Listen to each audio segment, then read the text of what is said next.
The Spanish Announce Table. Hey, bitch ass. This is episode 326 of the Spanish Announce Table. I'm Tim, that's Tom, and we have desperately been trying to reach you about your vehicle's extended warranty. So I'm glad you're here with us. Tom, you finally have the floor. Well, Ballsacks, I tell you what, I'm so excited for another great week of wrestling from one specific company and another company that just made my heart break and almost made me lose my whole entire hope in humanity, but that will be later on in the show. Tim, how was your week? What'd you do? Anything exciting, noteworthy, fun? I built a greenhouse. Well, we finished up the greenhouse, right? Mm-hmm. And I'm talking, we set up the framework.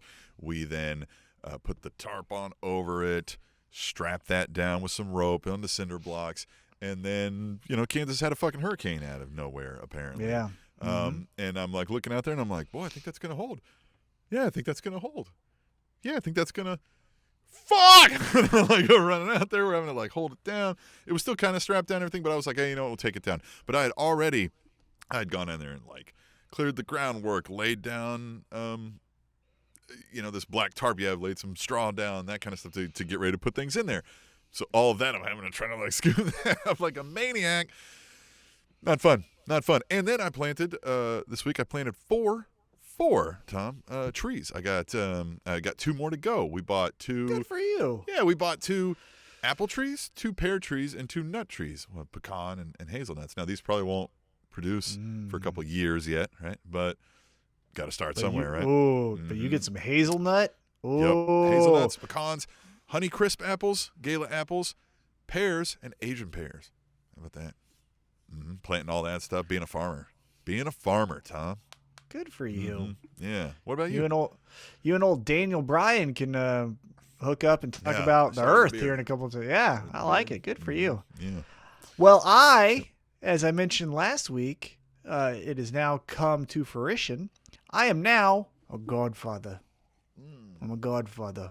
Yeah, you are. Yeah, so I'm a godfather. So congratulations to my brother and sister-in-law. Yeah, they welcomed their second child. It is the first time that I am a godfather, so I'm trying to get this little baby and recreate scenes from The Godfather. Fun note, though, because my brother-in-law knew of this kind of desire that I had. When we finally saw the baby after they got out of the hospital, he played the Godfather theme song as we walked in. And I was like, this is perfect. Nice. Thinking ahead. Perfect. Smart. Yeah, he was smart. Smart guy. That guy's smart. So, yeah, did that. That was the big news of the weekend. Also watched the UFC pay-per-view from this past weekend. New champion Francis Ngannou beat Stipe Miocic. Very entertaining fight. And if you don't know who Francis Ngannou is, very, very interesting story. Came from Cameroon with basically nothing, didn't have shoes on his feet for the longest portion of his life. Then he goes to move to Europe. He's homeless, training in gyms, sleeping in the woods at night. And 10 years later, he is now the heavyweight champion of the world. So pretty incredible. Nice. He hits, by the way, he has the hardest recorded punch in UFC history. It's 96 horsepower, or the equivalent of getting into a wreck with a Ford Escort going as fast as it can. Wow, that's impressive. That's fucking scary. Until you get signed, right? And then you'll break that record handily, right? Oh my God, that guy would fucking kill me. That guy would fucking kill me. Oh yeah, put it on YouTube. Maybe we'll get. By the way, YouTube. Check us out on YouTube. Spanish Announce Tube, right? YouTube.com/Spanish Announce Tube, or you can find the link on SpanishAnnounceTable.net. You can always find the most latest episode and some of the featured, the TikTok videos, the Tweet the Tables, all the videos up there on the Spanish Announce Table, and a whole bunch of links where you can support us, right? PayPal's, shopping links. I'm not going to pressure you too much. We're just getting started. Yeah, so let's get right into what we love to talk about first, and that is AEW Dynamite. And so last night was an AEW Dynamite main evented by an Arcade Anarchy, which we'll get to in here in a little bit, but it kicked off with the biggest signing in AEW history. Christian Cage, future Hall of Famer, which, okay. Yeah. Future Hall of Famer, Christian Is Cage. he in the TNA Hall of Fame? Impact? Wouldn't shock me, but I don't think so. Yeah, I don't think so. Because I think he left by the time they introduced it. No, wasn't that a thing? Like they got No. Ric Flair. And then he came back for one night. So Yeah. he didn't go in there, but he just said, "Hey, I'm Christian Cage." And they said, "Oh, that's neat." And then he went back. Gotcha. But he took on former TNA talent, Frankie Kazarian. And so this was a good match. In the TNA Hall of Fame. That would be a fun game to play. Or is he in the TNA Hall of Fame? Earl Hebner is. I know that. Oh, there you go.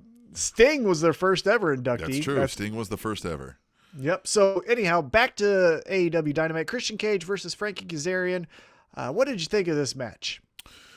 This was a good match, and I think we expected that. There was a few times where they had to kind of think on the fly because they kind of slip and slide a little. But overall, I mean, I think they did well, especially for not having performed a match together in a decade plus, and then Christian being, I mean, obviously he's training and whatnot and may have had some indie work to help in that training, but like a legit live TV, here we go match in 7 years, I think they said, or something. So great. I thought it was good. I thought it was really good to give a different style of match for AEW's presentation. Obviously, you can do all of the Lucha Bro flips and shits. You can do the indie Canadian Destroyer after Canadian Destroyer. We have all of that taken care of in AEW. But what we really don't have, other than maybe a Cody match, is that traditional, side headlock, hip toss, arm drag, lockup, that kind of a match. And that's what they provided. And I thought that was a good mix to say, hey, if you want this style of wrestling, we'll give it to you. If you want comedy style wrestling, we'll give it to you. But if you want that 1980s, 1970s wrestling that you grew up loving, if you're, a man or a woman of a certain age, well, then here you go. And that's what they gave us here. I thought that was a great point. Yes, it was not this is not how they've started AEW, I think, Dynamite in, as far as I can remember, right, with this style of match. It's always the up, down, zip, boom, fly, whop, whoop, hoo, which is, I think, the official term. I believe so. I think that's a I Webster's think dictionary, term for it's a carny language, Yeah. kayfabe and all that, all that stuff. Yeah. Skin in the cat. Mm-hmm. Anyhow, the match almost goes 20 minutes, the time limit for this match, but Christian Cage does end up getting the victory. It's not called the Unprettier because I believe that is trademarked by WWE. I think it's called the Kill Switch. Yeah, it was like Kill Switch Engage, I think, right? Or no, that's a band. Yeah. That's a band. Kill Switch Engage is a band. So Kill Switch, was it just the Kill Switch? I believe so. Yes, it was. I'm looking at it now. Kill Switch. He hits the Kill Switch for the 3 count. So that's his finisher. Kill Switch actually, is that like that like new metal kind of? Is that what I'm thinking of, like that? Mm-hmm. Yeah, no wonder that probably sucks, huh? It's not bad. Yeah, I mean, it's not good, but sure. it's not bad. It's probably better than Fozzy, right? Ooh, Judas is a good song. it's okay. I mean, it's. Yeah. I'm never playing it on my playlist, but like when it comes on, I'll be like, yeah. Well, and the song is a perfect amount of time for a walkout because as soon as I get uninterested in that song, it's over. Yeah, you don't have to hit the like second, third chorus run through, right? Yeah, it's perfect. Right. But Christian picked up the victory. I liked how they did this because it was his first match in, I believe, 7 years. And what they could have easily done is Christian's back. Look at this. Big body slam, does a big, signature move, does his finisher. I'm the fucking man. It showed also, that style of wrestling, but it also showed like, hey, he has to get warmed up to get to the level of competition that we have here at AEW. So I thought it got both guys over because it showed Kazarian is someone that can wrestle anyone and give him a good match. But it also showed that Christian just isn't going to walk in here and say, the Goldberg style spear, hey, get the fuck over, give me my belt, I'm out of here. It was good. I liked how they did this opening segment. Yeah, I would just think that like that was good. We got that out of the way. I just want to see stories involved, right? So cool. We know he can not suck wind, right? But I think that's right. But I think that's a good foundation to build off of. It's not, I'm just coming in here into the main event. So now we have to see Christian get to the level. Mm-hmm. Work the ladder of getting past the, who's next. Maybe what he needs to do? Darby Allin or something. You know what he needs to do? I got this. Somebody get him this message. Let me write it down. He needs to outwork everyone. You think they'll put that on a T-shirt? If they hear it, why wouldn't they? This is an amazing. He should outwork everyone, and then he'll. But here's how you do the T-shirt. You just stack the words on top of each other and put a period to really emphasize work everyone. Yeah, it's like out, work, everyone. Get out there. That's a good way. Right. Yeah. Out, work, everyone. Fucking do something. Tony Khan just wears that shirt. You know what the fuck to do. Yeah. It's a good idea. He's fucking sitting around here. So after the match, we get a Darby Allin video package where he just talks shit on Matt Hardy. Darby Allin, accompanied by his dad Sting, he throws some money in the lake or whatever and says, fuck that shit, because, white guys can just do that, right? We just get another opportunity if it doesn't work out here. White privilege, whatever. Maybe I'm reading too much into that. But Darby Allin and Matt Hardy, what do you think about this potential, feud leading to a pay-per-view match or a TNT match maybe? I don't care about Matt Hardy. I don't like him. I've never liked this guy in anything he's done. Every time everybody's been like, Matt Hardy's doing this thing, I'm like, cool. But he's the Roderick Strong of his time, if you will, where I'm like, yeah, sure he'll get in there and he'll be like, all right, this was good, fine. But every time I'm like, yeah, but there's 12 guys that will do this better than you. Even when he did arguably his best work with this weird broken Matt Hardy character and got all that stuff, I know a whole bunch of people like that.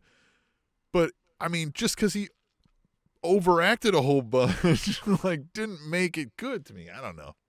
So I don't care about that. And, yeah, I can't get over Darby Allin looking like Sting's kid, dude. We've got to get away from this. Yeah, we got to separate those two, I think, sooner rather than later. I like the idea of Darby Allin as the champion still going after someone else, right? He's the champion, but he's in a position of playing King of the Hill, where it's not, oh, look at me, I got a title, I'm the new face of the company, or I'm the future, or hey, kids, you can be like me, just skateboard and paint your face. It's, hey, no. Who wants this belt? You? Bitch, I'm walking your way and I'm going to beat your ass. I like the attacking style that Darby Allin has towards his opponents. I agree with you in this regard. Matt Hardy, in-ring competitor, let's stop that. He's fine. He's good. But to our point earlier of how we kicked off the show, I don't want to see in 3 weeks Matt Hardy versus Christian Cage. Yeah.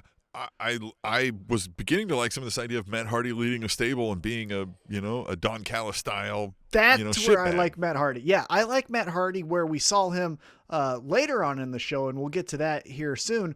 But as far as getting TNT championship opportunities or getting another big money match like he did with Hangman Adam Page, nah, I would rather see him leading a stable, like you said, cutting the promos, stirring the pot, maybe causing some dissension amongst other stables in AEW. I like that version of Matt Hardy, but the in-ring, I got back problems. I kind of walk stiff. Man, I can't really bend my right knee. What was my hand? He's got the Hogan waddle. Oh my God, it's the Great Khali stride. It's getting He's close. got that Great Khali stride. You know what I'm saying? He does. And nobody likes that. Nobody wants to see that. So after the Darby Allin quick promo, we get right into an exhibition match. It wasn't a real match, so it doesn't count against their win-loss record. Very similar to the Lights Out match, which Britt Baker would bring up. Did not count against her. That was not a loss on her record because it wasn't sanctioned. This was an exhibition match. Cody Rhodes versus QT Marshall. Arn Anderson as a special referee. Let's talk about this. What'd you think? Saving for the fallout for a little bit later in this conversation, right? The idea of this exhibition, first of all, was just kind of okay. I mean, I will give it credit. It took an otherwise boring moment of QT Marshall and Cody Rhodes who gives a shit into, what's this going to look like, right? Exhibition match, This is, at least it was a tweak. But, it was all to set up something that I don't think anybody ever saw us coming. I'll say that.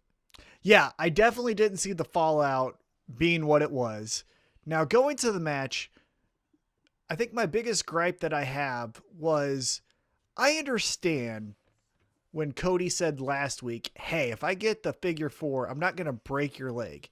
Obviously, if you're wrestling a friend, that's good. And that would be what you would say if you were wrestling a friend. However, we know that Cody is friendly with some of the wrestlers that he has wrestled in AEW. Darby Allin is a friend of his, right? Yep. But you know what he'll do? He'll hit him with Sky? Scorpio Sky. Wasn't right. So, but what I was going to say is, if he gets the crossroads, he hits it on Darby Allin. He doesn't do this whole, well, I can't. So this idea that you have this like tug on your heart to do a move to your friend, I'm not buying that. Nobody feels that way for QT Marshall. I mean, nobody feels that way for QT Marshall. Yeah, that. Look, I don't know the guy who plays QT Marshall. I don't know what his fucking name is, and I'm sure he's a great guy, and people love him. QT Marshall. People love that guy. But this guy, nobody. There's nobody. None of those characters have given me any reason to think that they would like, this is my ride or die, the QT Marshall, right? In the world that we're watching, in the universe that is AEW, nobody cares. Who gives a fuck? You might want to clip that, because let's get to the fallout. So, QT Marshall rolls back into the ring and just gives a good old how's your father to Arn Anderson right in the jaw. Arn Anderson falls over like a ton of shit. How's your father? Yeah, we'll go, how's your father? You know what I mean? Like, hey, how's your father? Arn Anderson falls over like a ton of shit. And then Cody Rhodes is like, hey, what the fuck? QT Marshall goes to the stage to leave, to exit. The rest of the Nightmare family, missing probably 38 other members that were not accounted for this night, get into the ring. QT Marshall still has his back turned. And then all of a sudden, we have Aaron Solo, Nick Camarado, and Anthony Ogogo, which those are fun names to say, by the way. All saying that together. Yeah, except like, I know we make this joke about like the Nightmare family having 40 folks, right? There's so many you can't name them, but they picked the guys I probably couldn't name, like outside of Nick Camarado. I think just because he has that very unique look, like I couldn't recall the names until you just said them right now. Well, Anthony Ogogo I know of because of two reasons. One, he was their first ever signee to the training. Like, he's their first project. And two, I was aware that he was a silver medalist in the Olympics in boxing. So he's a legit guy. It's not like he's just walking around, oh, I'm a tough guy. Like, he's a legit tough guy. You're tuned into like that world, so you may not be the norm here. And I was just kind of like, a bunch of the Nightmare family dudes. Well, and Aaron Solo, the only reason I know of him is because he just got dumped by Bayley, reportedly. So that's the only reason I know of him. Womp. Right. So let's get into this. So now it looks like QT Marshall is going to be leading a stable. And so let's just shelve that just for a quick moment, because what I want to share with you. Shelve it for more than a quick moment. Well, yeah, totally okay with that. But what I want to get your opinion on is AEW now has been in business 2 years, correct? Maybe a little over. Long? Has it really been that long, man? Maybe under. Yeah, we're in that. We're in the second year or past. Yeah, we're somewhere in there, right? Yeah, it's been going on. We're in that time range, right? Yeah. And we have had Shawn Spears say, "Go fuck yourself, Cody." Yep. We had MJF say, "Go fuck yourself, Cody." Go fuck yourself, Cody. And now we have QT Marshall saying, "Go fuck yourself, Cody." What I want to eventually see is, hey, maybe Cody was the fucking asshole here that MJF and Shawn Spears and QT Marshall really didn't fucking like. Like, that is eventually the story we have to tell, because so many of his friends fucking hate him. Cody is toxic. Yeah. These guys are turning on him, not because they're bad. It's because this guy fucking sucks. Cody is toxic. Hey, look. Hey, it shouldn't need be said, but we like to give PSAs here on the Spanish Announce Table. And this here is the Spanish Announce Table public service announcement. don't ever trust the intentions of somebody who gets a fucking tattoo like that on their neck. Oh, man. Decisions are not being made well by this brain. You should steer clear. Especially at this age. It's one thing to say you got it when you're 16 and maybe you got kicked out of the house and you're living on your own at your friend's house and sleeping on a couch. Okay, shit happens. Yeah. But when you've established your name and are about to have a child, and before that you get a neck tattoo, maybe your decision-making is not the best. So, I think we need to do one of two things. As I mentioned, we either need to turn Cody heel and say, like, that was the whole thing here, or we need to have Cody stop having fucking friends, because we can't do this with every friend he makes. They all turn against him.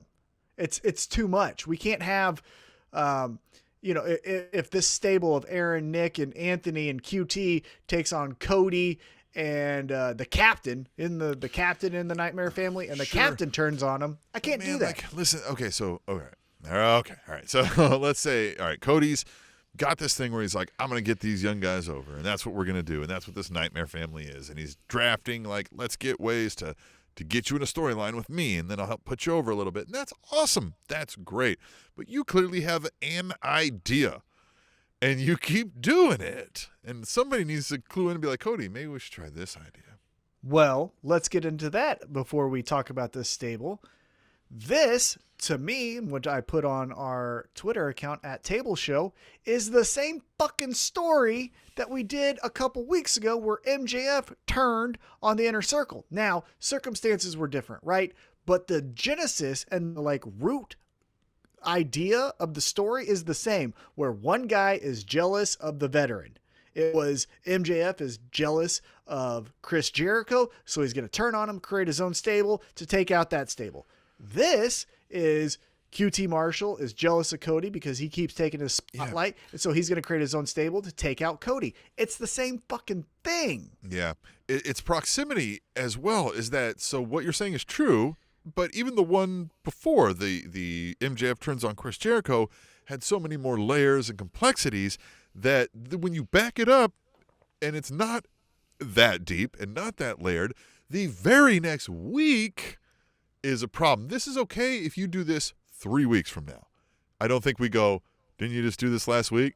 And you still get some of this, like everybody's in a faction, but I mean, you're right. Faction allows faction warfare. People are going to have friends, and it allows more people to get on television at once. So I understand that, and it works. It's easy. People get it. Like, my friends are going to beat up your friends. So, and that's a statement. My friends are going to beat up your friends. If I had friends, they would beat up your friends. Tom, you ready to beat this guy up? I'm your friend? Yeah. Aww. You're the one. Yeah. Yeah. Yeah. And all of you listening / watching at home, you're our friend as well. So yeah, it feels like a lot, and it feels like, what's he gonna do? He's gonna come out and be like, I'm QT Marshall, and this is the fuckwads, and we're here to beat Cody's ass, and everybody's gonna be like, who gives two flying fucks? Like, what? This reeks of like last minute, like, oh man, we got to get that. What are we gonna do, guys? What are we gonna do? How about this? Yeah, I don't know if it reeks of desperation so far early on. Now we'll see what happens next week, and if they just go like what you just said, we're the fucking men, and you're like, okay, well, all right. But if they have some idea and story, maybe this was planned out a little bit more ahead of time. Dude, however, here's what I want. I'm gonna book it. I got it. Right, this is Tim's story time. Right,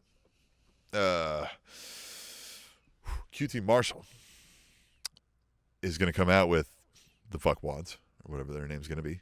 Mm-hmm. And he's going to say, you all don't understand the true meaning of the Nightmare family, because let me assure you, this family is a living nightmare, and we're going to expose it, and we're going to show you how nightmarish it is to be under the rule and the mental mind games of the evil Cody Rhodes, right?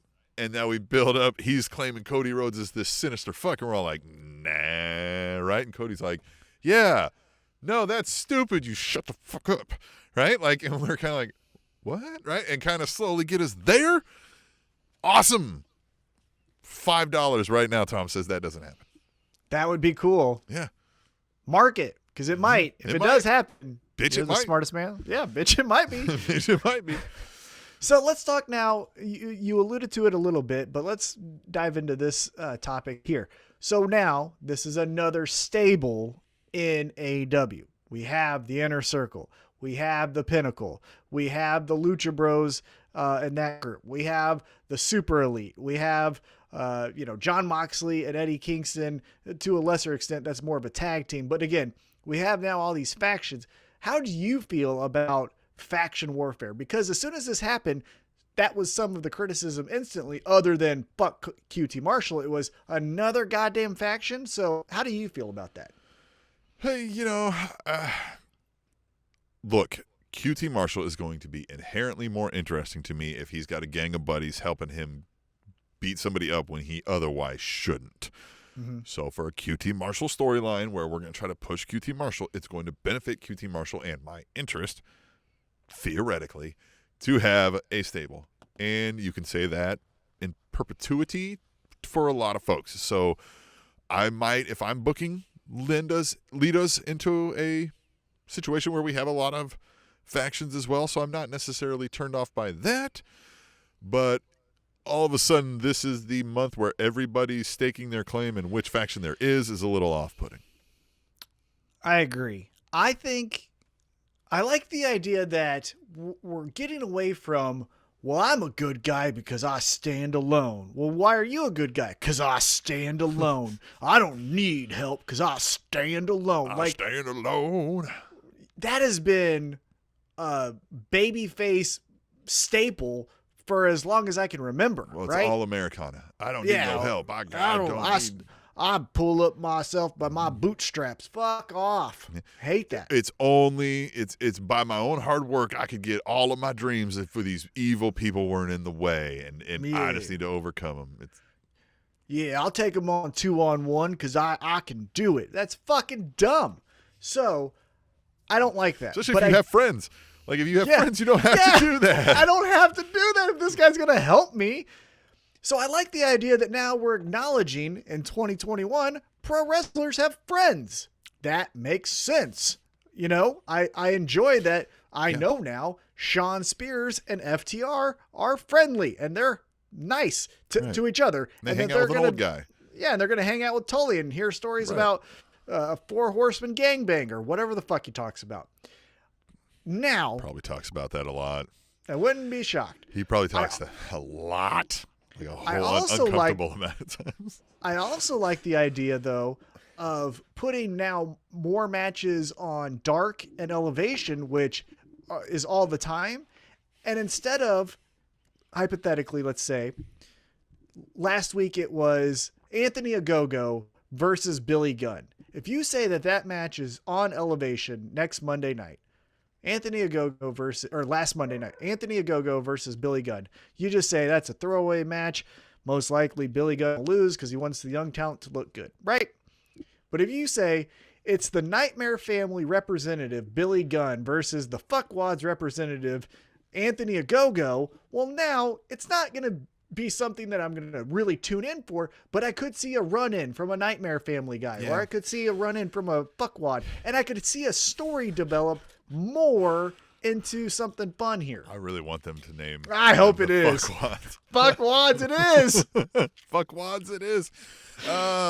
So yes and no. So sidebar to get where we need to go. I'm upset that Dark Elevation is just Dark 2 because I want more storylines, and this is where you can get it. And yes, one of the reasons I'm not turned off necessarily by faction warfare as a general rule is because it should allow for so many more intertwining storylines of who's really with who, if you've ever watched like the fucking MTV challenges or those kind of things, or the Big Brothers and that kind of stuff, like exactly that kind of stuff is what could and should be happening with your faction warfares. The crutch that happens is we're taking each other on. We're going to find out. Oh, no, the heels come in, and now we come in. Everybody's clearing the way with fucking weapons, and that's not a storyline. That's my worry. So we'll see where that goes. And you're right. There could be all these little nuggets. I want Dark Elevation to Dark, great. Dark matches. Let's see some guys of talent. Dark Elevation, I would much prefer a little bit more Lucha Underground like, right? A few more background things and some matches.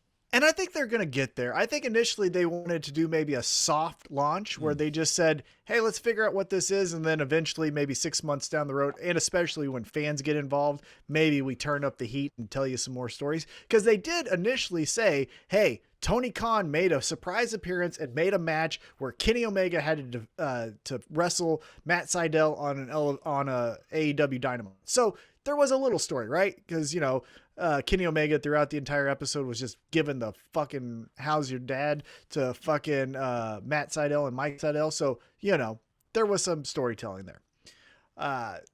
Let's keep going back, though, to AEW Dynamite. Who made the save for Cody as QT Marshall was about to take his head off was Red Velvet. And then as soon as Red Velvet maybe gets some shine and goes backstage and like, hey, ain't I great for saving Cody? Jade Cargill goes, bitch, I'm going to fuck How's you your up. father? Yeah, how's your mother? You know? Yeah, sure. Little cunt point right there. And then I love how she beat her up and then goes, you made me break my heel. Yeah. She like limped off. I mean, not limped, but because her shoes were uneven, she did this little waddle off. I thought that was very funny. Yeah. Interesting, and that was fun, except I just thought that was odd that she makes the save, thereby again like this, you know, she's really there for the Nightmare family, but then just 2 seconds later, shit can. Just whap, Jade Cargill. All it takes is one little stomach punch. She's got that big show hand, you know what I mean? And who was there for her? Yeah, nobody. No one from the Nightmare family. So could she join this fuckwads? Yeah. She should join the fuckwads. She could be a fucktwad. Right? You know, who knows? Yeah. Should be a female fuckwad. I don't even know that there was genders for fuckwads. Who knew? Yeah. It's 2021. Right. It's 2021. We're an all-inclusive fuckwad group. Yeah. Language is fluid. It can be whatever you want here. Right. After the commercial break, we get a promo package. Ethan Page and Scorpio Sky, who joined up on Elevation. Well, they joined up on Elevation. If you watch that. But you didn't say that, and you can't inherently think I'm going to be watching that, right? I'm watching TNT. I may not ever go on YouTube. You know what I mean? Like, and you gave me no indicate, like, and then I'm just like, oh, okay. I mean, I guess we vignette and tease folks all the time, but that one was just kind of like, oh, because I thought we were going to do the brass ring thing again, you know, and then just Ethan Page comes in, and now he's a tag team with this guy who we just took out of a tag team thing. It's a lot of, again, they're showing there isn't a whole lot of singular direction, so we may grow accustomed to that. I'm starting to try to kind of deal with that, but you know, maybe that's not the worst thing. That is going to get some folks to, well, let's try this. Oh shit, that took off, right? So maybe, yeah, but I don't think this is going to be the thing. So I don't know. What do you think? What do you think about Scorpio Sky, Ethan Page? You looking forward to this tag team classic in the, what is this, the 17th tag team now? Yeah, no, I don't like it at all. I really don't like Ebony and Ivory here for 2 reasons. One, just as you mentioned, Scorpio Sky just left SCU. If you're going to just have him have a new mission statement, have SCU join that mission statement, and now it's an established team that we already know, and we can say SCU is getting a re-push into the trios or whatever tag division that we're going to create here. And so, okay, but with Ethan Page, I don't understand how he could necessarily already have a gripe, because his coffee hasn't even got cold, and he's already saying I'm being held down. That makes 0 sense, man. I forgot he fucking existed until this. Like, I forgot. I was like, oh yeah, they brought him in. Yeah. Well, that's a different story. I don't really necessarily think he's lighting the world on fire with who he is, but that's a different story. Maybe he can change that up and change my mind. But I just don't understand how he instantly is saying I'm being held down. It's like, you can't say that yet. You haven't even made it to another pay-per-view. Didn't give me a title shot my second week. They did that to Rhea Ripley over in the... Anyway. Yeah. Yeah. So after the promo package of Ebony and Ivory, we get Jon Moxley taking on Cezar Bononi. Yeah, Cezar Bononi. Well, the promo before this match where Jon Moxley is like, I mean, this guy told me, he's like, he's great. Looks like a Baywatch lifeguard. Like, we got a lot of promise. We can get a lot of money out of this guy, but not if I kill him first on Dynamite. Like, that was whatever, though. Like, I'm going to go do that, and I'm going to go kill him. That was so great. Jon Moxley's promos have been amazing ever since he's been, out and about, feeling free, I guess it were. Yeah, since he's been Jon Moxley, his promos are on a different level than when he was Dean Ambrose. That's 100% fact there. But we get Jon Moxley versus Cezar Bononi. Outside, alongside Cezar Bononi, we have the Hollywood Hunks. Well, I guess Nemeth is the Hollywood Hunk, and then JD Drake is there. I think that would be funny if you did a tag team with those two guys, but the Hollywood Hunk is JD Drake. If like JD Drake walks around and they're like, check this out. Did you see he got a photo shoot with GQ? And he's like, of fucking course I did. And it's like a Baywatch shoot, and all this stuff. It would be kind of fun if we still have Nemeth as the Hollywood Hunk, right? He's hanging around with JD Drake. And it's kind of that, remember when the Viking Raiders were doing that thing where all the ladies loved the one of them, but they all love JD Drake, and Ryan Nemeth was like, what the fuck? And like, God damn it. That's the story. Yeah, that's the story where Ryan Nemeth is going, hey, ladies, check out my new swimsuit. And they go, oh my God, JD Drake, did you get a new jacket? And he's like, yeah, this one's You're black. so hot. Yeah. And he's like, yeah, picked it up at the Aldi. That's the story we need to run with. Yeah. See, if you put that on Elevation, that can get you to a Dynamite or even, a pay-per-view possibly. But fun note here, next week, JD Drake does get a TNT championship match against champion Darby Allin, so we'll see where that leads. Jon Moxley gets the victory, though, and he's looking like $1 million. And we go right into a everything is fine promo package with Team Taz. And this one, and I know we've said this for a while here, but this was the promo where Ricky Starks just stuck out like a sore thumb. Everyone there looked as if they were about to grab brass knuckles and beat up the camera guy. And Ricky Starks is looking like he wants to jump on the beach and stay there for a month. He does not fit into this group. Well, maybe that's where they're going. And maybe I hope so. Yeah. Because they're prefacing, like they're talking it all around that Starks is like, hey, you should apologize. And maybe that's true or not, but maybe they're going to be like, dude, shut up. And we got big manly men over here ready to slap some meat, and you're wearing loafers with no socks. So you know what? Bounce, right? And they just put the boots to him. And that could be the story. And maybe I'm still hopeful for that because, right now it's Taz is taking Ricky Starks' side saying, Brian Cage, you need to make sure Ricky Starks is happy. Yeah. And it could turn into a thing where Taz says, wait a minute. Brian Cage did apologize to you. Starks is, stop. Yeah. Stop with all then of this stuff. Hook gives him the old, how's your father? Mm-hmm. Yeah. And then Powerhouse Hobbs bends him over and shows him the 50 states and then kicks him out of Team Taz. You know what I mean? 50 states where are the 50s? Never mind. We'll move Let Powerhouse Hobbs show you. Yeah, no. I'll bend you over and let you know where they're at. Nope. All right, now let's get into probably my favorite segment of the week. And it is MJF getting a cameraman in to give the gift of redoing the locker room to the Pinnacle. And MJF says, thank you so much, camera guy. I'm so glad that you're documenting this. Pinnacle, I got you a new interior designer because this place is a fucking dump, isn't it? Yep. He's got a tailor there. They're I got an interior designer as well. Yeah. All the great stuff because and side note, isn't it just the most 2021 thing in the world to have a feud over a locker room? That just, again, here you go, AEW. Here's this week's chef's kiss. Chef's kiss. Yeah. A feud over a fucking locker room is just that perfect. Simple sometimes. That's what I'm saying. Right. It can be territory and the real estate is a locker room, and the Pinnacle wants it, and the Inner Circle wants it, and each week they're just so tearing. Real.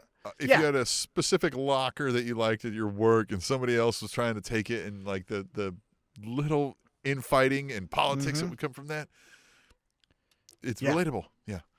So MJF says, hey, we're going to redo this whole fucking place. And the first thing we're going to start with is this smelly ass bathroom. And he opens up the door and oh Christ, Here is the Inner Circle staring him down, and MJF gives a moment, collects himself, shuts the door, says, guys, we gotta go. We gotta get out of here. The Pinnacle, not seeing the Inner Circle, starts to look confused, like, what the hell's going on?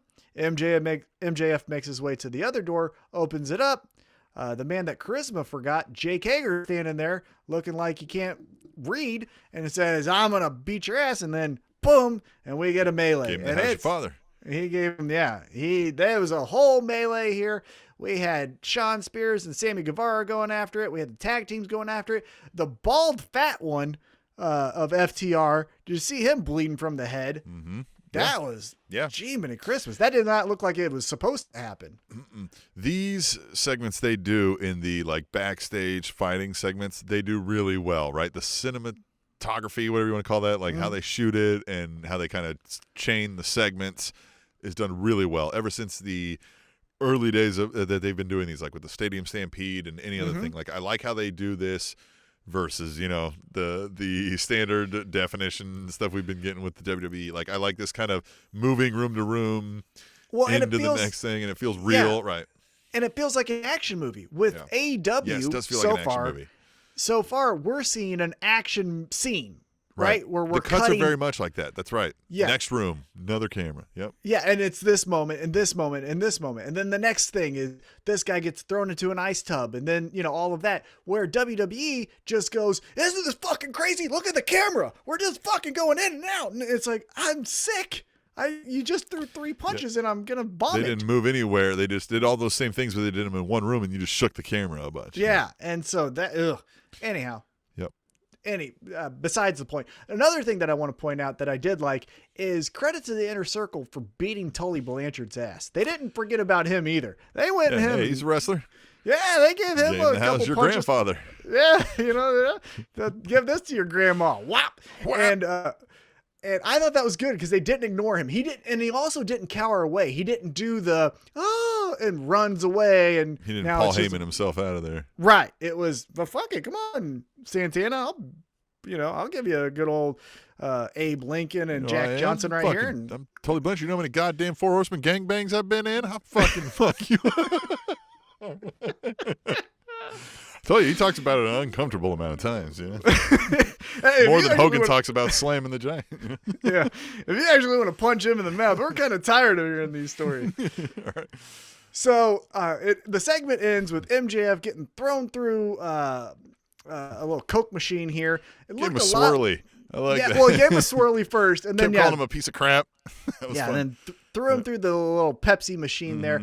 It gave me some flashbacks to 2008 or 9 or whatever it was when Chris Jericho threw Shawn Michaels' head through the Megatron. Remember when he threw his head like that? Felt a lot like that. But then they took him and then they dragged him and threw him out. And then the fight over the dressing room, they tore down the Pinnacles logo and they put the Inner Circle's logo back on that locker room. Poured out the little bit of the bubbly out for him right on the back. He's like, this is our locker room, bitch. Yeah. Love it. It was a great segment.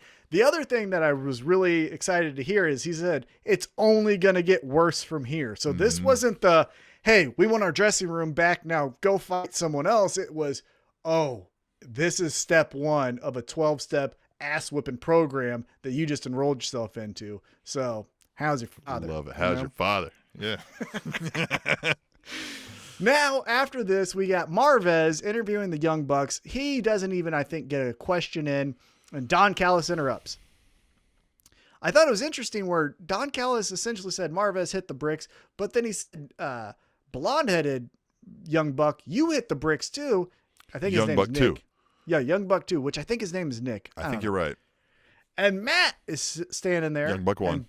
Young Buck won. And Don Callis just plays the biggest mind games with him to where this was interesting.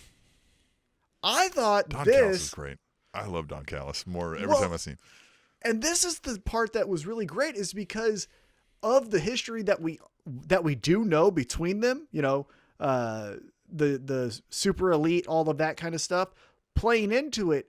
And the believability from both guys in this promo or the segment, I should say, what do you think happens here? So later on we get a match, and the Young Bucks come out with Jon Moxley. Next week we're gonna get Jon Moxley and the Young Bucks versus Kenny Omega and the Good Brothers.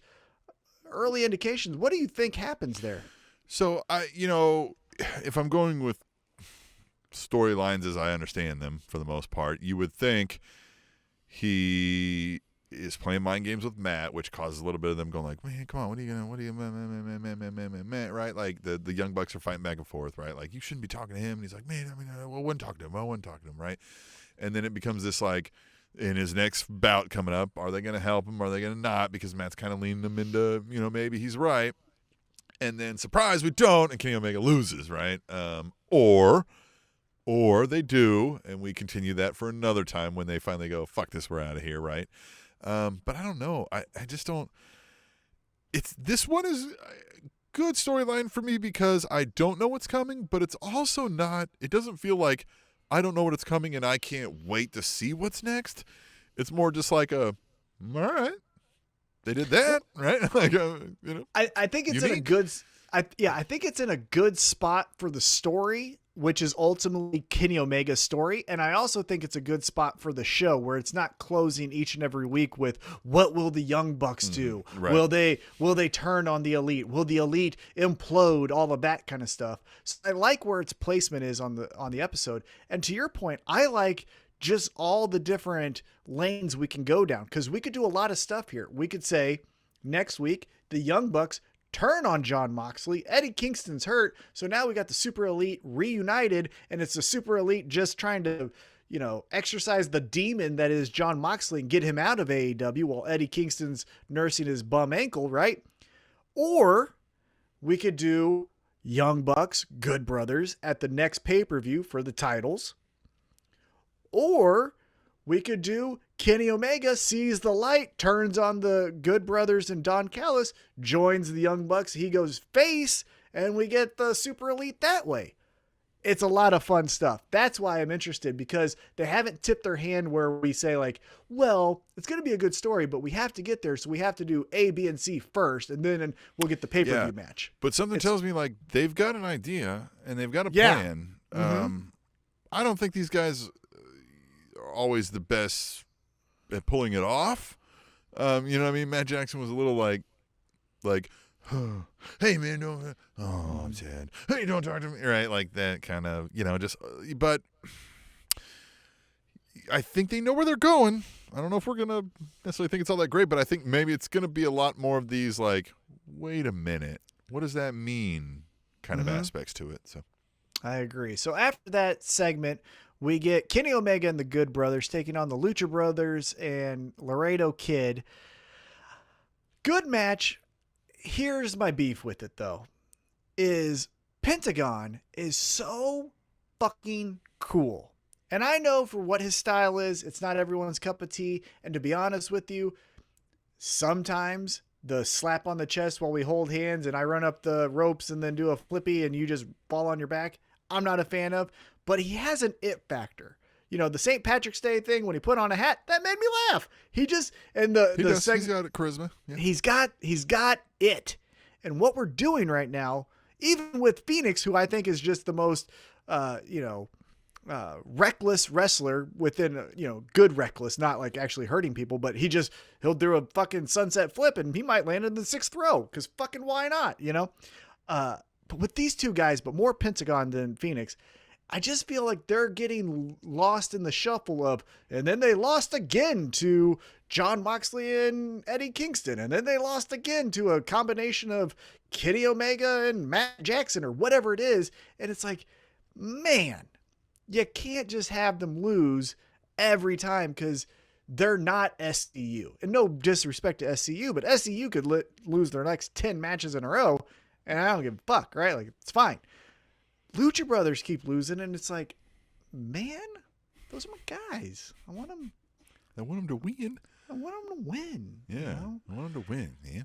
So that was my beef. There is I feel like at the expense of the Lucha Brothers and Laredo Kid, we're telling the Kenny Omega Good Brothers Young Bucks story, and that just brothers in this match. Brother.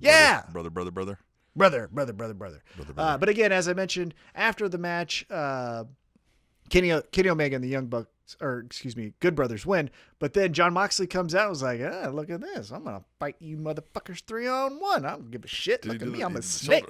I'm a snake. I'm a snake. And then here comes, fucking the other set of brothers, Matt and Nick, Young Buck 1, Young Buck 2. And they say, we got your back. And then they rush the ring. Is it Young Buck 1 and Young Buck 2, or are they Young and Buck? Would you make the younger brother the Young and then the older brother the Buck? That's true. Yeah, you're Young and I'm Buck. Is Young the Marty? I don't know. We'll see. Yeah. After the commercial break, Britt Baker gives her promo where, as I mentioned earlier, says, hey, I didn't fucking lose any match because that match was not sanctioned. So Thunder Rosa, suck my asshole. Yeah, you I'm didn't win fucking shit. bitcher. Yeah, you didn't win nothing. So I love that. Keep going with this Thunder Rosa Britt Baker. It was a great highlight of don't forget who Britt Baker is. And it's a great continuation without throwing it in your face that Britt Baker and Thunder Rosa do not fucking like each other. And you can continue that till I'm fucking dead. It'll probably be a year, but just keep on going. Orton Cena.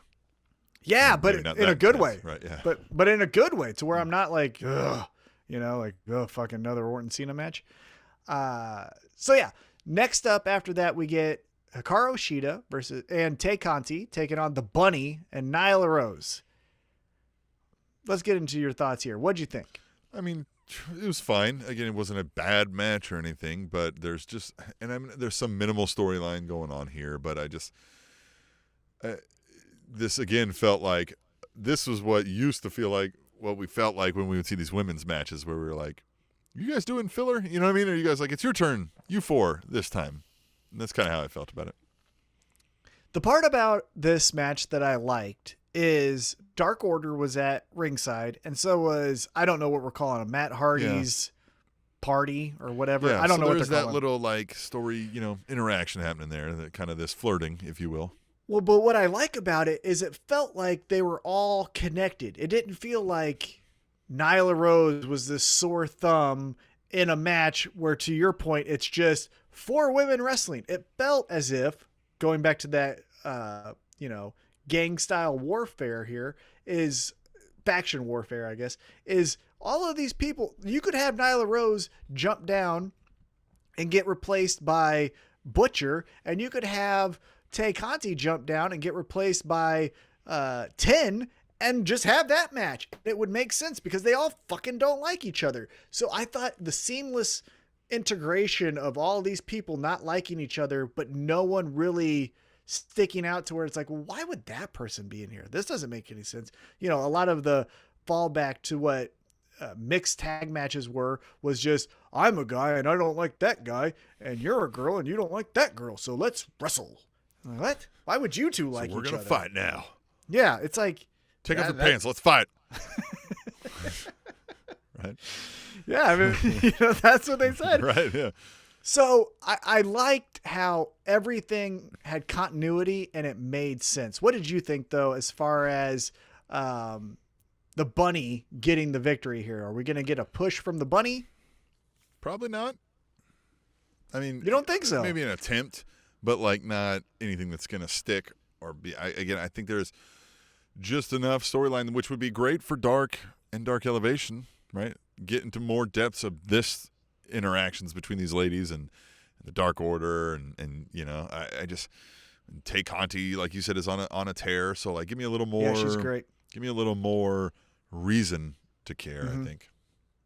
I would like to say, though, after this, whatever we're doing, maybe if we do one more blow off next week, let's get Shida refocused in being that bad bitch of the champion.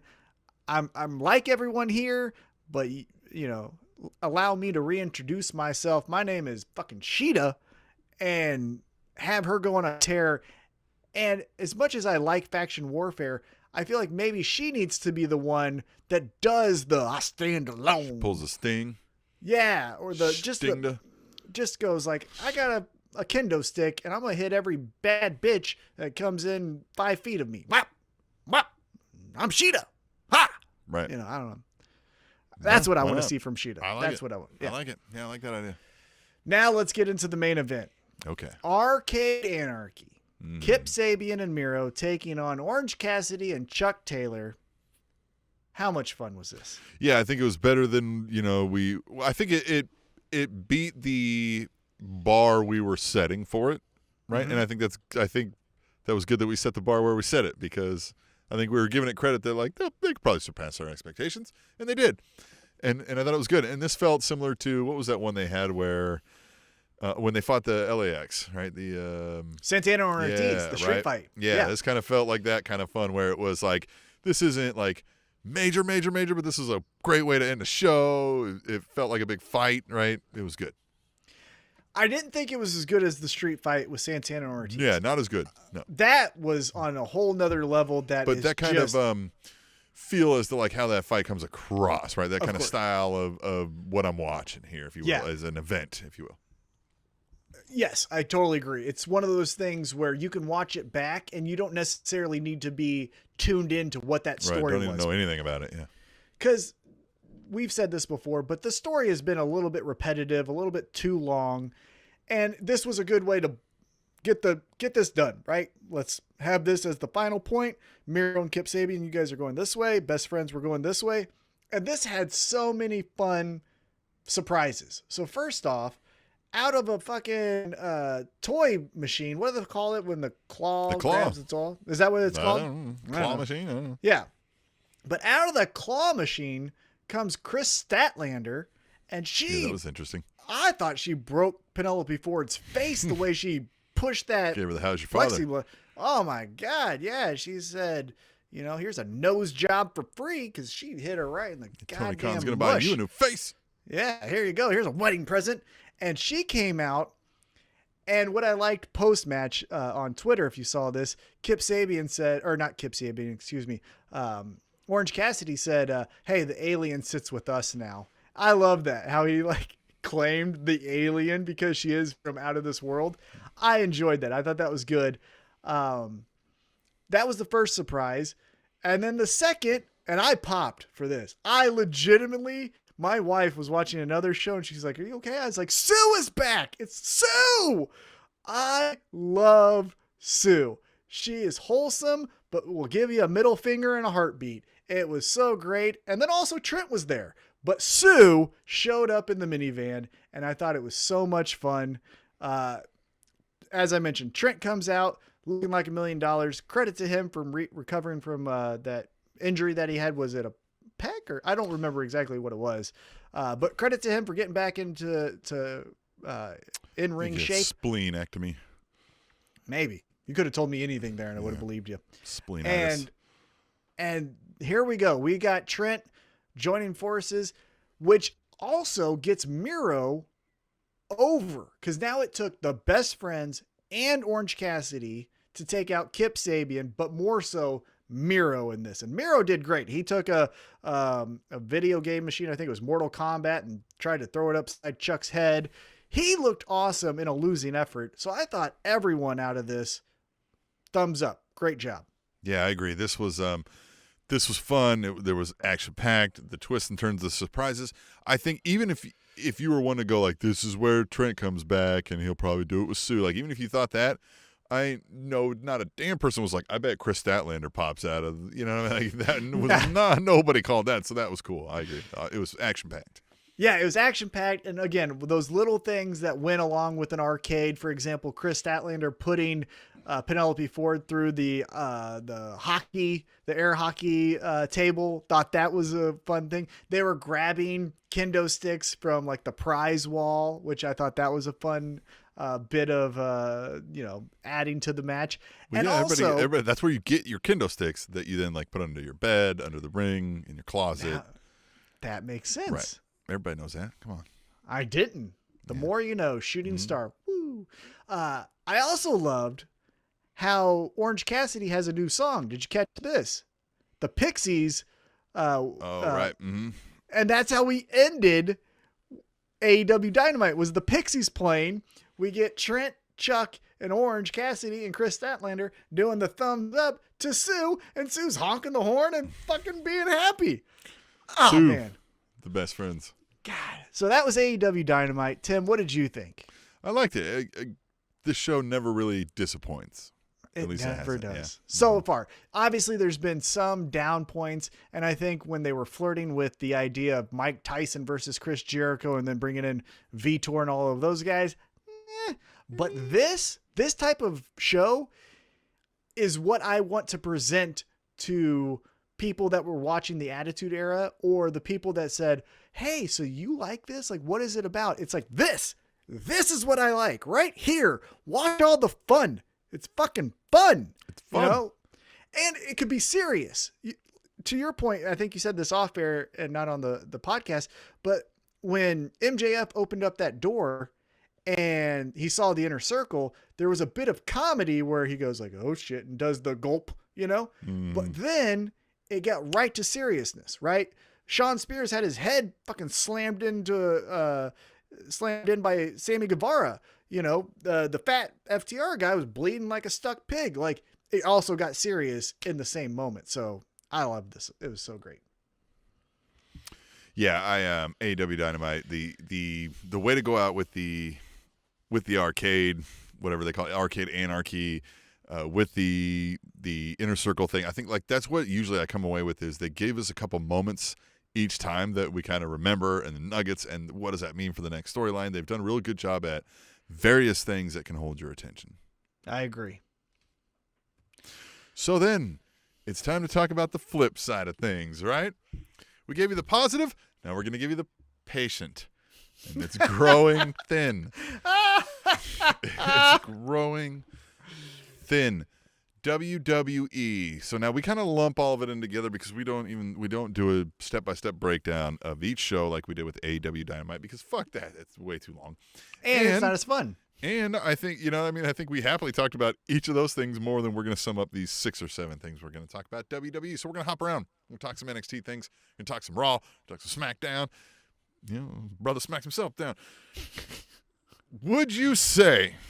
Okay, let's talk about something easy here. NXT is moving to Tuesday. So this is ending the Wednesday Night Wars, which they decidedly lost. I think they maybe won it once. I don't. Who knows? We don't fact check. Don't. And this now, I think Impact has moved to Thursday. So now we've got Monday Raw. Yeah. Tuesday NXT. Okay. Wednesday Dynamite. Hey. Thursday Impact. Nah. Friday SmackDown. And I'm not even talking about MLW. I'm not even talking ROH. I'm not talking New Japan. I'm not talking all these other things you could be watching. There's a lot of wrestling, but at least now we're starting to spread them out. Everybody's got a night. All the big players got a night. So I think it actually... I think it's a little bit scary for these promotions to all have their night, because you're going to have the shit-eating wild men and women who watch all this shit and consume it and make top 10 lists on TikToks of their favorite moments from all the promotions, right? But then you're also going to have wrestling fans who may be hardcore wrestling fans like you and I, but don't have all the time in the world. And eventually, maybe a Thursday night on Impact, we ain't watching that anymore. You know why? Because we have a different interest. Maybe a Netflix show has caught our interest, or we're doing a family night and we have to make one sacrifice here, and it's going to be that because the other ones are better. So this is where the cream's going to rise to the top, I think. When you compete with each other, you can still do that thing where it's like, I'm watching TV, but if this is bad, I can flip to the other thing. Well, yeah, and you by nature go, oh, I wonder what the other one's doing. Right. At the same time, that competition's there. But if you do your own night, and I understand with DVR and recording of television shows, you can make it on demand essentially whenever you want. But again, if you start... It's on Peacock. Oh, Jesus. You can't stop and rewind that bullshit. But they had the capabilities, but then they didn't bring it up. Anyhow. What I was getting at, though, is if you start to say, I'm going to choose other interests on certain nights, then on those certain nights, whatever that show is starts to drift away like a sailboat, and you start to wave at it like it was the Titanic and just go, hope you do well. Might run into an iceberg, but I'm not going to be a part of that ship. So I think this is going to be interesting to see who survives and who doesn't as we move forward. Yeah, it should be interesting. Which, by the way, did you see Impact ratings for this No. last episode? They had some? Well, not really. Yeah. So Kenny Omega, popped a few ratings for him, and they've done decent as well. But I saw a thing, and again, I don't like to get into this conversation too much, but it was interesting. I saw that Impact had 38,000 38,000 viewers for their last episode. 38,000? Yikes. That's not good. That's not.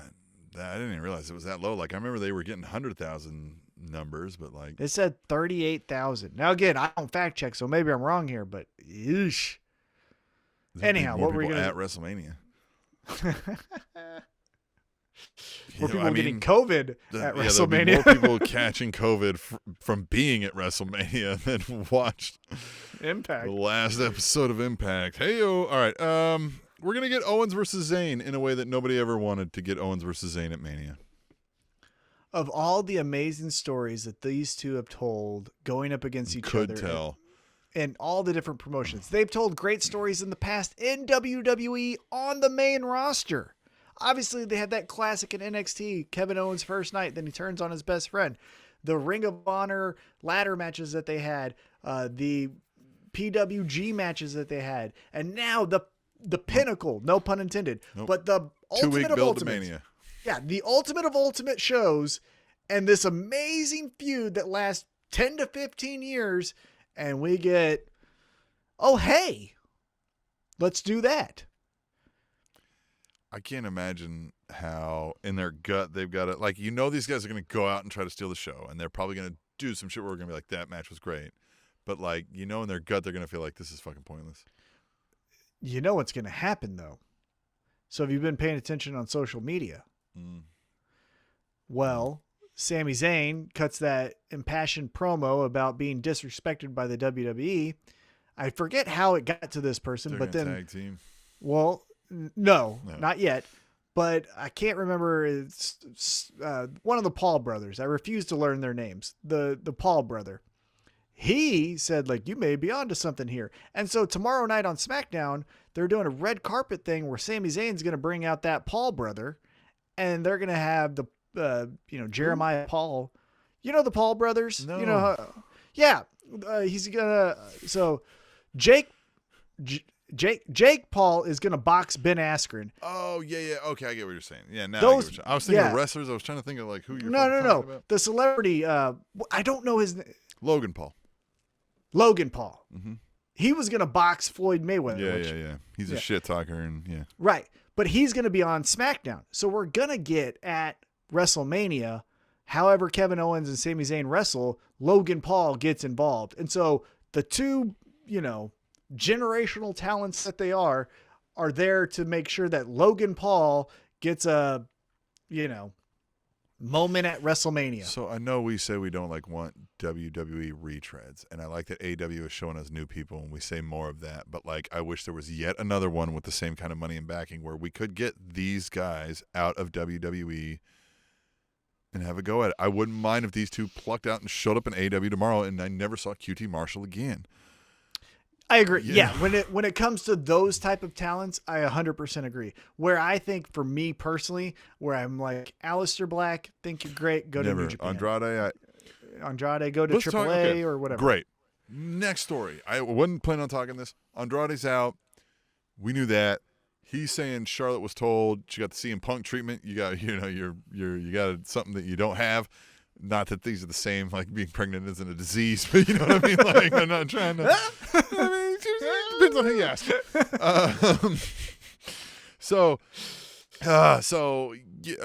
Some of that's happening, and then Charlotte's disappeared and out of Mania and all this, and everybody's like, Andrade's got no claw. He can go wherever he wants, and he's finally out of the. I never saw anything in Andrade that I was like, man, if this guy would just get out of the WWE umbrella, right? Did you see this? Like you said, how Penta, we don't know anything he's saying. We kind of, we don't know really what's going on with the storyline, but he's got the charisma in the room where we're like, let's watch this guy. Not with Andrade, not even close ever once. And I don't get how everybody's like, oh my God, I think he's going to be a game changer somewhere. Well, he had that amazing match with Johnny Gargano, which you could argue maybe was Johnny Gargano's match, right? But they had an amazing match at NXT. He was the NXT champion. Again, and we've talked about this. Like, I mean, great. If you go give me a couple cool matches, okay, but like they're still I'm watching Wish to Wait to be enthralled in story. Yeah.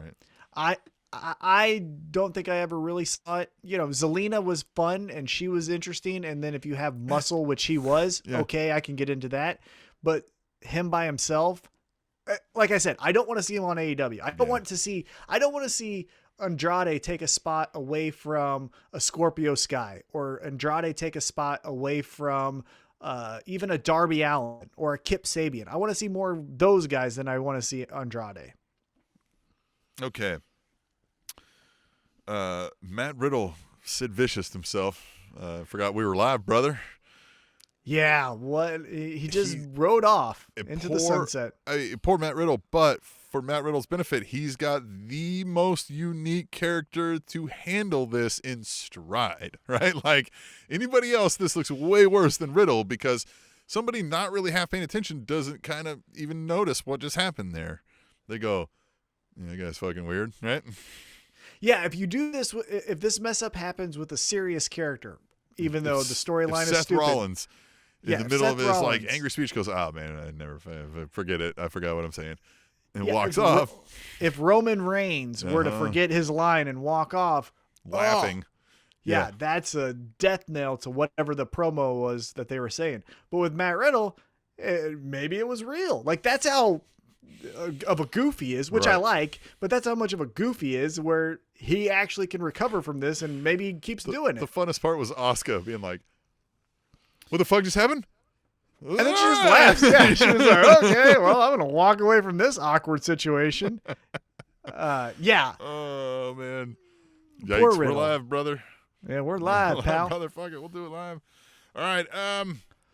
So you said Roman Reigns. Roman Reigns is still in the main event of WrestleMania and still is Edge, but so is now officially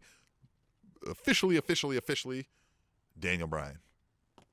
Let's talk about this. Mm-hmm. I'm glad you brought it up. You sent me a quote from Edge talking about how guys can't sell moves, which he has somewhat of a point. I forget what he said, where he says people are moving too fast, so like a German suplex they just get up from or whatever. Yeah, he said he sees some like people no selling a belly to belly or whatever. He's like, but those suck. Like, so why would we condition our audience to think that they don't? Like, those hurt. Like I've done them. I know they hurt.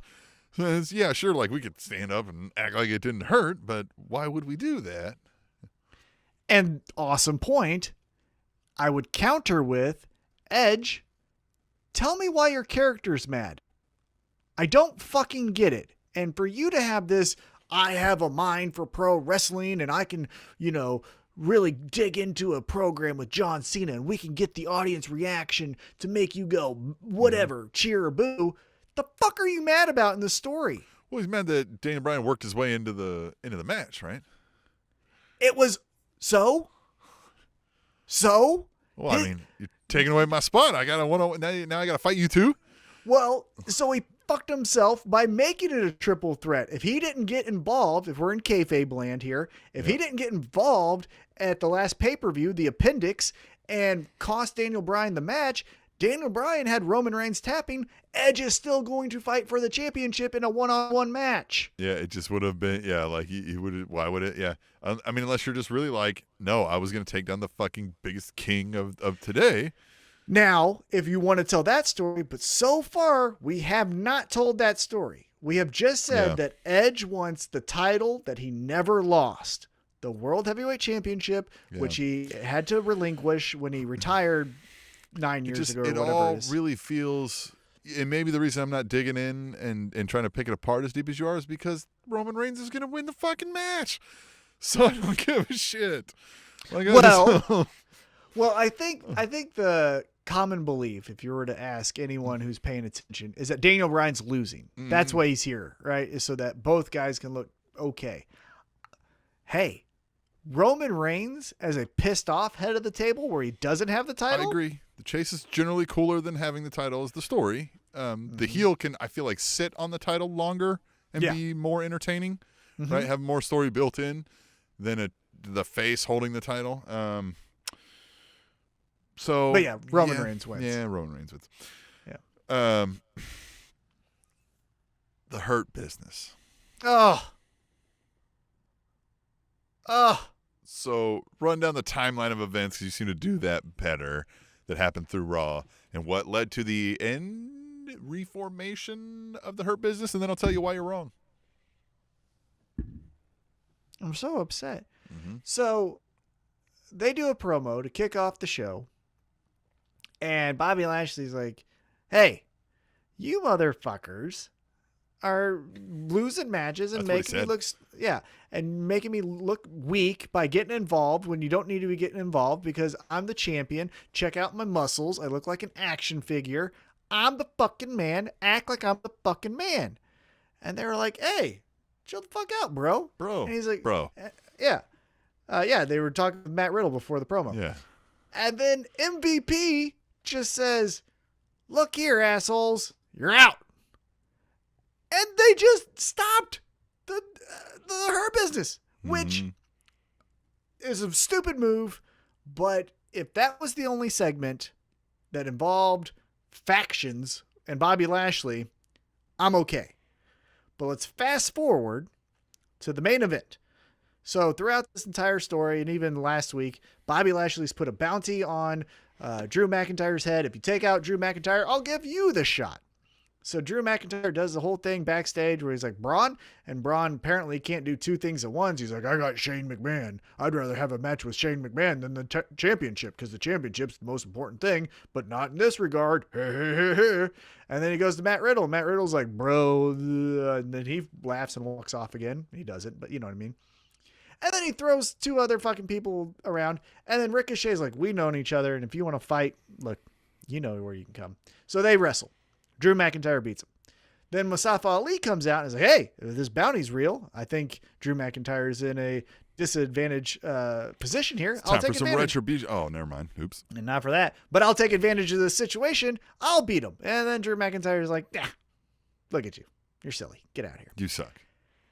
And so you think, okay, Drew McIntyre, conquers the bounty, and now it's going to be Bobby Lashley and Drew McIntyre going into WrestleMania, and out of the fucking nowhere comes the most uninteresting person since Jake Hager, Baron Corbin, and he beats up Drew McIntyre, and then Bobby Lashley puts him in a full Nelson, bends him over and shows him the 50 states, and fucking Baron Corbin's talking shit. If it's a bounty, he's trying to take him out.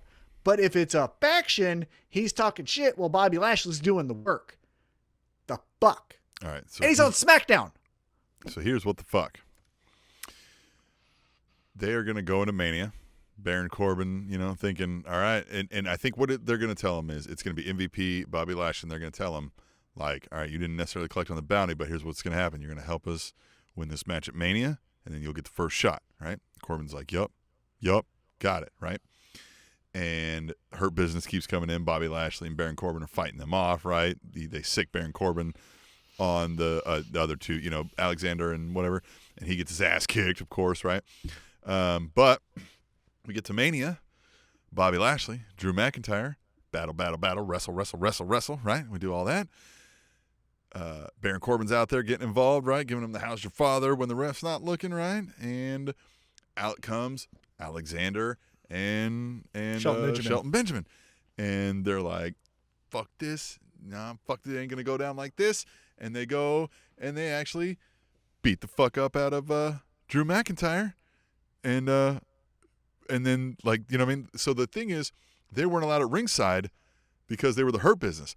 Now they're not the fucking Hurt Business, right? They came out to ringside because they were whatever. Swerve, bam, they're out. And then Baron Corbin's like, yeah, and they're like, beat it, fuck, you didn't do shit. Beat his ass too. Nobody fucking likes you. And they're out. If Bobby Lashley gets the victory and they do that, I'm okay with it.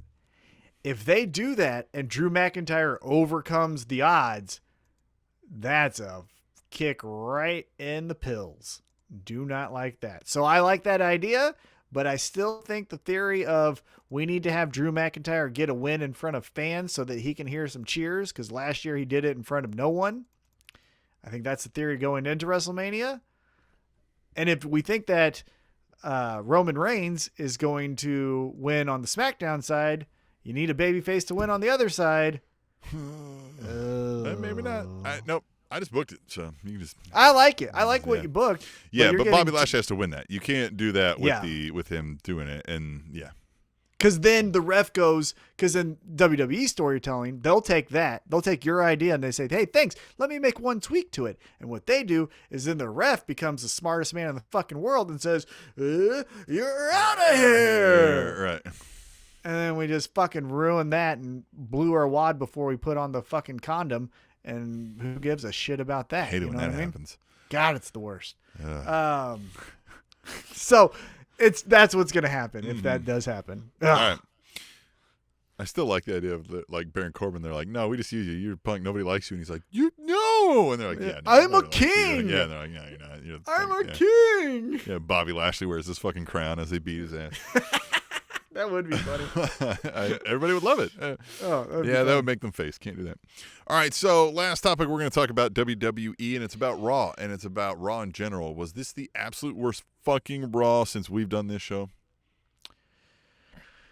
Yeah. I mean, off the top of my head, again, we don't fact check, so I'm not going to go do a deep dive of, the worst episodes in Raw, but it definitely comes top of mind.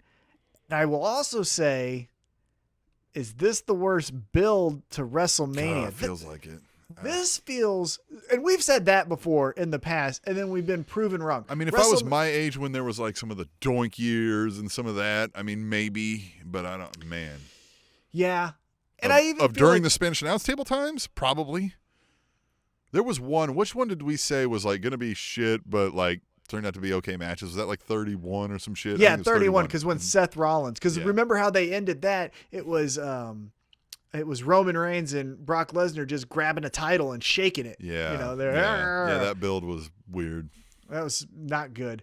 And then even, the Triple H Roman Reigns, even though Triple H won the title at the Royal Rumble in that, match for the WWE Championship, that build was last year's build was, we can set aside like, hey, COVID fucked up a lot of things, so we can give you a pass on that one. But yeah, this feels like we're going into Fastlane. Mm-hmm. It feels like we're going into Fastlane and not WrestleMania. And that's the most depressing thing about WWE, other than that they're on the Peacock. All right, have you got Peacock yet? I have you got not. the Peacock? I think I'm going to cancel. I tried to watch it the other day. It's so difficult to search. It's so difficult to find things. Now listen, it's not miss on me that like we will $250 a month for the first 4 months, and then $5 whatever is a great price just to get the pay-per-views. So I understand that. Back catalog is one thing, and the whole host of philosophical conversations we could get about what they're doing with that aside, just the price point of being access all the special events so I can watch them at $5 a month is a great deal. So I may still, even at that, but not until they give me watch from beginning, you know what I mean? Like pause and rewind. They say that's coming probably by SummerSlam, but that's probably when I'll pay for it then, because I don't watch live. So literally I can go access it. If Mania happens tonight, sometime tonight I could watch it live. I could access it live, at on-demand, pause when I want, start from beginning, all that kind of jazz tomorrow morning without paying you $5 a month. Yeah, I just don't like the experience anymore. As I said, when I first got it, I was so impressed with just the amount of content. I didn't have to leave the app if I didn't want to, because I could go from wrestling to Parks and Rec to SNL to whatever it was, right? But now I'm trying to search for things and I can't find them, or then I see something and I can't get back to it. For the network, I've had PlayStation View, I've had YouTube TV, right? I've had Netflix, I've had, Hulu for a short little period of time. I've seen online portals like this, for things like this. And WWE Network was probably the most like just intuitive, user-friendly one of them all. So why they haven't whoever was working the UX UI design of that needs to be working for some other folks. That was done well. I don't understand, I don't like. I know I work for a software company. I handle IT support, all of that stuff, but I still don't know necessarily back end coding and things like that. But the thing that just makes my head hurt. Why couldn't you just enter the WWE Network through Peacock, like as a portal? Like why? Yeah, just put this fucking thing here, and instead of logging in. So that's because how it's built and maintained. That's all WWE folks. They would have to completely turn that property over probably to NBC at that thing, or still employ the folks. So yeah, there's a lot of legalities and who's going to do what and stuff. But you would think like, geez, man, it was one of the. And I mean, haven't they won awards? Like, I mean, you would think. When they did the relaunch, and then you could like that second favorite, like, yes. and you could favorite your superstars, and then go to their page, and then down there you could see all their matches and a bio and all of that.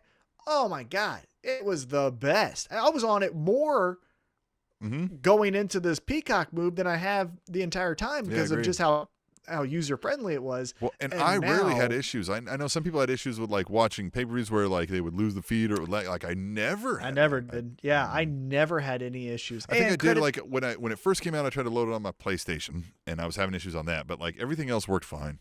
Yeah, that I recall. Yeah, and even though you can't rewind or do all that stuff, I will give credit to Peacock that the first event, and even though it was Fastlane, nothing happened. I did watch it, and it looked HD the entire time, all that stuff. But yeah, what you were saying about losing, I didn't have any of those problems. And I just love that app. And I don't understand how you can just change the fucking login and give the money to Peacock. So if you're willing to pay more because you're willing to pay the European equivalent of $9.99, you can get a VPN and access the WWE Network over there, but I don't know how they're going to eventually they're going to do the same thing over there.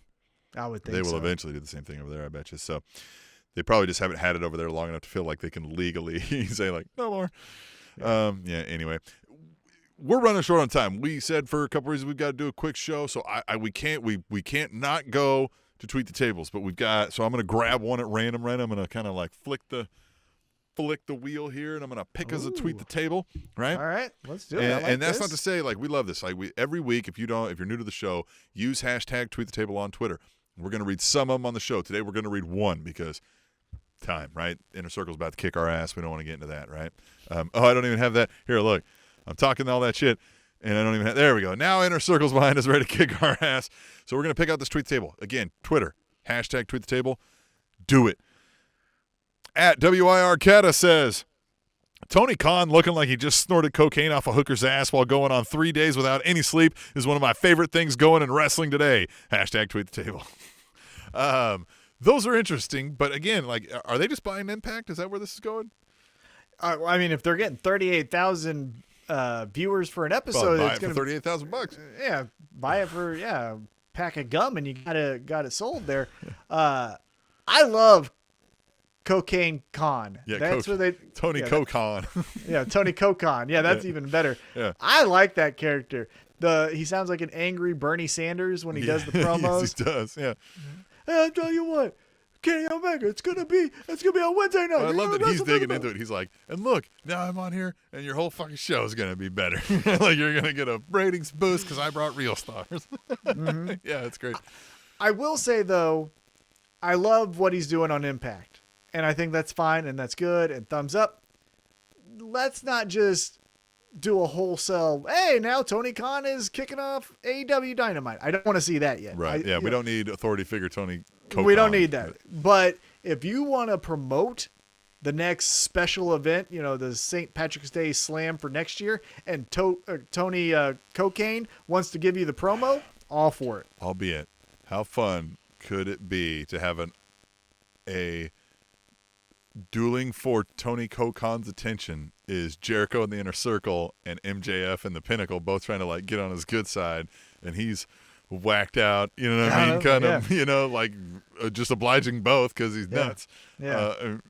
Anybody, right? It could be Tony Cocon or anybody in that role, but that could be fun. But that would be fun. I do like his character. I think it's funny. I think it's also because he's a dork and he doesn't know what it's like to be on TV. Maybe just maybe that's it. Yeah.